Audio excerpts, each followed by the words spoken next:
শ্রমিকের ন্যায্য স্বীকৃতি ও সামাজিক সুরক্ষা নিশ্চিত করতে আমরা প্রতিশ্রুতিবদ্ধ। আন্তর্জাতিক শ্রম কনভেনশন অনুস্বাক্ষরকারী দেশ হিসেবে বাংলাদেশের শ্রমমানকে আন্তর্জাতিক পর্যায়ে উন্নতিকরণে আমরা কাজ করছি। আমরা আন্তর্জাতিক শ্রম সংস্থার সাথে একটা রোডম্যাপ এবং ইউরোপীয় ইউনিয়নের সাথে একটি সময়াবদ্ধ জাতীয় পরিকল্পনা বাস্তবায়ন করছি। তাছাড়া যুক্তরাষ্ট্র সরকারের সাথেও একটি 11 দফা লেবার অ্যাকশন প্ল্যান বাস্তবায়ন করছি। আসসালামু আলাইকুম। প্রতিবার পহেলা মে আসে আমরা আনুষ্ঠানিকতা বজায় রাখি, তারপরে আবার যার যার কাছে ফিরে যাই। এবারের পহেলা মে ভিন্ন।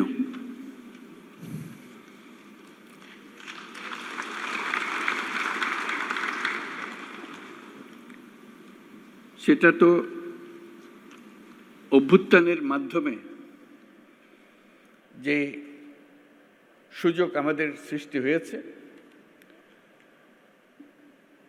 সেই সুযোগ এই পরিস্থিতির আয়োজন করে দিয়েছে আমাদের কাছে।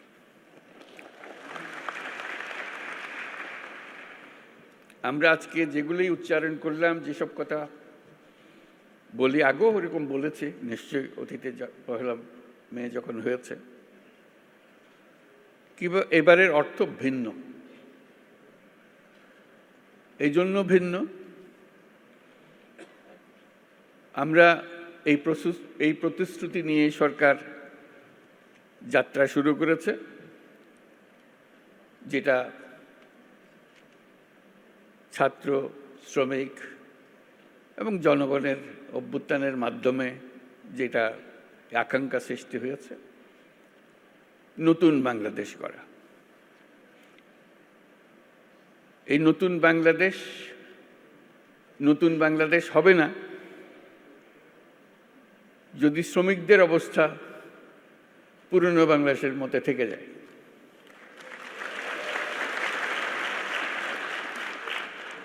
কাজে এটা আমাদের সবার দায়িত্ব, যারা এই নতুন বাংলাদেশে বিশ্বাস করি, যারা এই নতুন বাংলাদেশ গড়ার জন্য প্রাণ দিয়েছে, যারা নতুন বাংলাদেশ গড়ার জন্য আহত হয়ে জীবনের সংগ্রামে রত আছে, আর যারা তাদের প্রতি সমর্থন দিয়েছে। এটা আমাদের দায়িত্ব এবং একই সঙ্গে এটা আমাদের মস্ত বড় সুযোগ। এরকম আকাঙ্ক্ষা আগে কোনোদিন একযোগে এত কঠোরভাবে সৃষ্টি হয়নি, আজকে যেভাবে সৃষ্টি হয়েছে।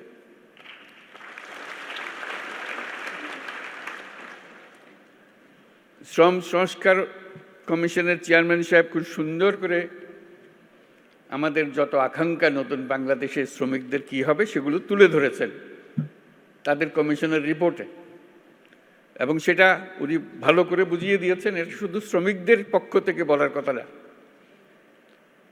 সকল পক্ষকে নিয়ে, সকল পক্ষের অংশীদারিত্বে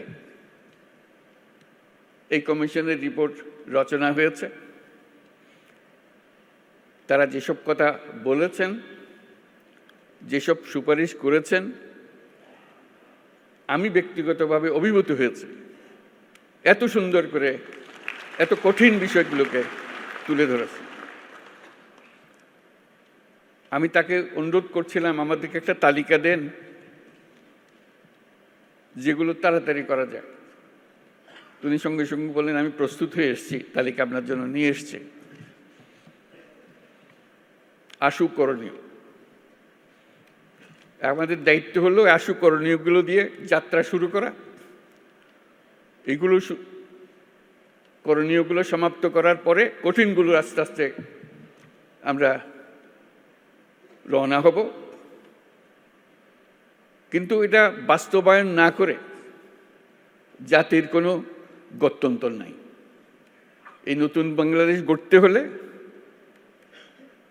আর কিছু কাগজ দলিল থাকার না থাক, এই কমিশনের যে রিপোর্ট আছে এটুকু যদি আমরা বাস্তবায়ন করতে পারি তাহলে নতুন বাংলাদেশের ভিত্তি রচনা হয়ে গেল। আমরা গৌরবান্বিত হয়ে বলতে পারব আমরা সেই পথেই যাত্রা করেছি এবং সেই পথে চলা আমরা অব্যাহত রাখব। আজকে ভালো লাগলো সবার কথা শুনে, সবার সঙ্গে দেখা করে। আমাদেরকে সবাইকে অনুপ্রাণিত করেছে। আমি বিশেষভাবে অনুপ্রাণিত হয়েছি সবাইকে একসঙ্গে দেখে এবং সবার কথা শুনে। আমি লিখিত বক্তৃতাটা পাঠ করি।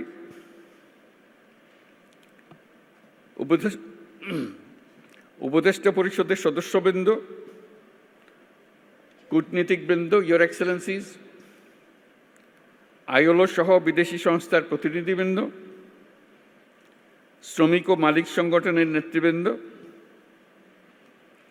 সাংবাদিকবৃন্দ এবং উপস্থিত সম্মানিত সুধী, আজ মহান মে দিবস। বিশ্বের শ্রমজীবী মানুষের সাথে সংহতি প্রকাশের এক ঐতিহাসিক গৌরবময় দিন। দৈনিক ৮ ঘন্টা শ্রম, ন্যায্য মজুরি ও শ্রমের মর্যাদা আদায়ের লক্ষ্যে 1886 সালের 1 মে মার্কিন যুক্তরাষ্ট্রের শিকাগো শহরে হে মার্কেটে শ্রমিক শ্রেণীর রক্তাক্ত সংগ্রামের মধ্য দিয়ে শ্রমিক ও শ্রমের মর্যাদা সম্মানের সাথে বিশ্বময় স্বীকৃতি লাভ করেছে।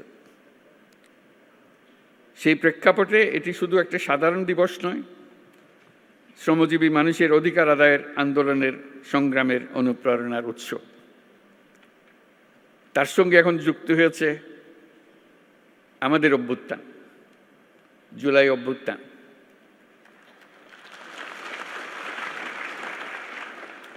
এই জুলাই অভ্যুত্থানের কনটেক্সটে 1 মে আবার নতুন বার্তা নিয়ে আমাদের কাছে আসলো। এবার আমরা তার অন্তর্নিহিত যে বার্তা সেটা প্রতিষ্ঠিত করার প্রতিশ্রুতি নিয়ে আমাদের যাত্রা। শ্রমজীবী মানুষের অধিকার ও মর্যাদা রক্ষার ঐতিহাসিক এই দিনে যাদের আত্মত্যাগ ও রক্তের বিনিময়ে শ্রমিক অধিকার স্বীকৃতি পেয়েছে তাদের সহ দেশের সকল মেহনতি মানুষের প্রতি রইল বিনম্র শ্রদ্ধা ও কৃতজ্ঞতা। এই মহান দিনে আমি গভীর শ্রদ্ধার সাথে স্মরণ করছি সেই সকল শ্রমজীবী মানুষের যারা 24শে জুলাই গণ অভ্যুত্থানে নিহত হয়েছেন। এই বছর 1 মে এক অনন্য তাৎপর্যের দিন, কারণ মহান মে দিবসের পাশাপাশি একই সঙ্গে আমরা জাতীয় পেশাগত স্বাস্থ্য ও সেফটি দিবস 2025 পালন করছি। শ্রমিক মালিকের সুসম্পর্কের মাধ্যমে দেশের অর্থনীতিকে এগিয়ে নিয়ে যেতে মে দিবসের গুরুত্ব অপরিসীম। এই বছর মে দিবসের প্রতিপাদ্য শ্রমিক মালিক এক হয়ে গর্ব এ দেশ নতুন করে। আমাদের দেশের টেকসই উন্নয়নের জন্য অত্যন্ত তাৎপর্যপূর্ণ। এটি শুধু একটা স্লোগান নয়, বরং জাতীয় জীবনের উন্নয়নের ভিত্তি।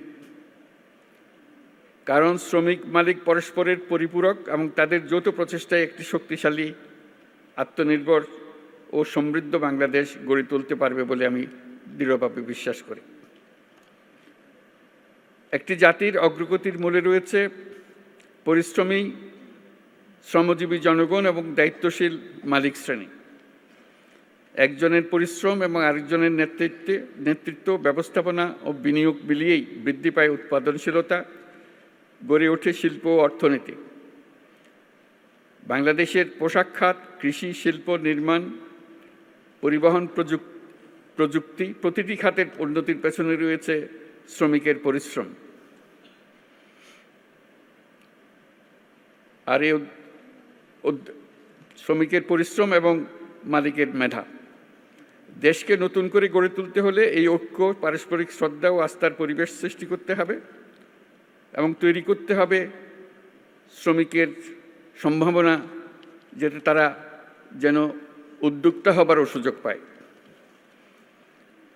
সুপ্রিয় উপস্থিতি, শ্রমিকের ন্যায্য স্বীকৃতি ও সামাজিক সুরক্ষা নিশ্চিত করতে আমরা প্রতিশ্রুতিবদ্ধ। আন্তর্জাতিক শ্রম কনভেনশন অনুস্বাক্ষরকারী দেশ হিসেবে বাংলাদেশের শ্রমমানকে আন্তর্জাতিক পর্যায়ে উন্নতিকরণে আমরা কাজ করছি।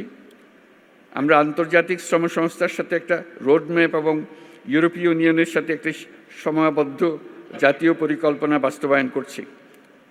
তাছাড়া যুক্তরাষ্ট্র সরকারের সাথেও একটি 11 দফা লেবার অ্যাকশন প্ল্যান বাস্তবায়ন করছি। আন্তর্জাতিক সংস্থা এবং উন্নয়ন সহযোগী দেশসমূহের সাথে আমাদের অঙ্গীকারের অংশ হিসেবে আগামী জুনে অনুষ্ঠিতব্য 113তম আন্তর্জাতিক শ্রম সম্মেলনে বাংলাদেশ যোগদান করবে। এগুলো বাদেও আসল জিনিস যেটা আমাদের নিজস্ব প্রতিশ্রুতি, আন্তর্জাতিকভাবে আমরা কী করলাম না করলাম সেটা তো হবেই, কিন্তু আমাদের নিজেদের প্রতিশ্রুতি হলো আমাদের এই কমিশনের সংস্কার কমিশনের রিপোর্ট এবং তাদের সুপারিশমালা। সেই সুপারিশমালাই হবে আমাদের লক্ষ্য, যেটা বাস্তবায়ন প্রতিটি অক্ষরে অক্ষরে যেন আমরা বাস্তবায়ন করতে পারি, সেদিকে অগ্রসর হওয়া। নিরাপদ ও স্বাস্থ্যকর কর্মপরিবেশ নিশ্চিত করা শুধু শ্রমিকের অধিকারই নয়, এটি শিল্প ও অর্থনীতির উন্নয়নের অন্যতম শর্ত। শ্রমিকের জীবনমানের উন্নয়ন হলে তা পুরো শিল্প খাত এবং দেশের অর্থনীতিতে প্রতিফলিত হয়। সেই লক্ষ্যে বর্তমান অন্তর্বর্তী সরকার ইতিমধ্যে শ্রমিকদের কল্যাণ ও নিরাপত্তা নিশ্চিত করতে বাংলাদেশ শ্রম আইন 2006 সংশোধন সহ বিভিন্ন পদক্ষেপ গ্রহণ করেছে। শিল্প বিরোধ এবং শ্রমিকদের অভিযোগ দ্রুত নিষ্পত্তির জন্য শ্রম আদালত কার্যক্রম আরও গতিশীল করা হয়েছে। সাম্প্রতিক সময়ে শ্রম আপিল ট্রাইব্যুনাল ও শ্রম আদালতসমূহ উল্লেখযোগ্য হারে মামলা নিষ্পত্তিতে সক্ষম হয়েছে। শ্রম আদালতসমূহকে আরও কার্যকরণের পাশাপাশি আমরা বিকল্প বিরোধ নিষ্পত্তি ব্যবস্থা অধিকতর শক্তিশালী করার উদ্যোগ নিয়েছি। শ্রম কর্মসংস্থান মন্ত্রণালয়ের আওতাধীন কেন্দ্রীয় তহবিলের মাধ্যমে তৈরি পোশাক খাতে এবং শ্রমিক কল্যাণ ফাউন্ডেশনের মাধ্যমে তৈরি পোশাক খাত ব্যতীত অন্যান্য খাতে কর্মরত দুর্ঘটনার শিকার শ্রমিক ও তাদের পরিবারকে এককালীন আর্থিক সুবিধা প্রদান করা হয়ে থাকে। এই সুবিধাকে আন্তর্জাতিকভাবে গ্রহণযোগ্য রূপ প্রদানের জন্য কর্মক্ষেত্রে নিহত ও আহত শ্রমিকদের ও তাদের পরিবারের অধিকার রক্ষায় শ্রম কর্মসংস্থান মন্ত্রণালয়ের ILO-র সহায়তায় শ্রমিকদের জন্য একটি সর্বজনীন এমপ্লয়মেন্ট ইনজুরি স্কিমের পাইলট প্রকল্প বর্তমানে বাস্তবায়ন আছে। অন্যান্য উদ্যোগের পাশাপাশি সারা দেশে 32টি শ্রম কল্যাণ কেন্দ্রের মাধ্যমে শ্রমজীবী মানুষের স্বাস্থ্যসেবা প্রদান করা হচ্ছে। শিশু শ্রম নিরসনের লক্ষ্যে নানামুখী উদ্যোগ গ্রহণ করা হয়েছে। এ পর্যন্ত 44টি সেক্টরে ন্যূনতম মজুরি নির্ধারণ করা হয়েছে। তাছাড়া নিরাপদ ও শোভন কর্ম,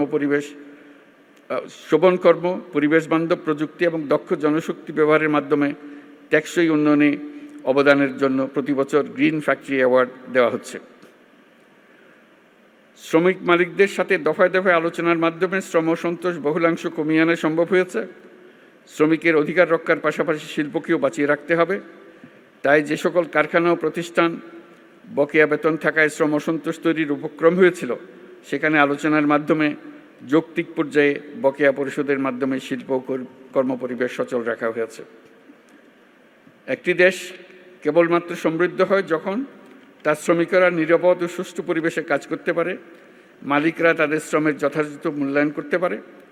শ্রমিকদের কল্যাণ নিশ্চিত করা মানে শুধু তাদের জন্য ভালো করা নয়, বরং এটি শিল্প খাতের উৎপাদনশীলতা, জাতীয় প্রবৃদ্ধি ও অর্থনীতির উন্নতির অন্যতম প্রধান শর্ত।